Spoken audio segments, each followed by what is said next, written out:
რიკოთის უღელტეხილზე მეწყერი ჩამოწვა ავტოტრანსპორტის მოძრაობა შეზღუდულია. რა ვითარება ამ დროისთვის ადგილზე საგზაო დეპარტამენტის თავმჯდომარე ვაჟა ფანჩულიძეა სატელეფონო ხაზზე. ბატონო ვაჟა, მოგესალმებით.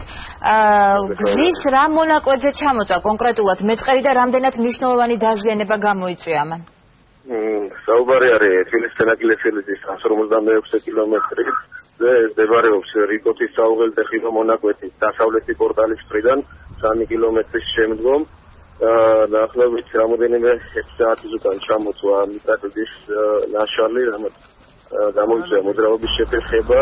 ალგას ადგილზე მობილიზებულია ტექნიკა, მიმდინარეობს დაწესების სამუშაოები, დამატებით ტექნიკასაც ველოდებით უახლოეს პერიოდში და მოძრაობას აუცილებლად. თუ შეგიძლიათ თქვა დაახლოებით როდისთვის გაიხსნება გზა? აი ვფიქრობთ, რომ მას შემდეგ რაც ტექნიკა სრულყოფილად იქნება მობილიზებული, რაც მაქსიმალურად ოპერატიულად შეძლებს გაწმენდას და მოძრაობის აღდგენას. ამ წუთას მოძრაობა გადართულია მსუბუქი ავტომანქანებისათვის ლომის აჩხერაჯიათურის მონაკვეთის გზავნით, რაც ეხება ტრაილერებს და მაღალი განმავლობის მანქანებს, მათთვის მოძრაობა თავისუფალია ისევ ამ მიმართულებით.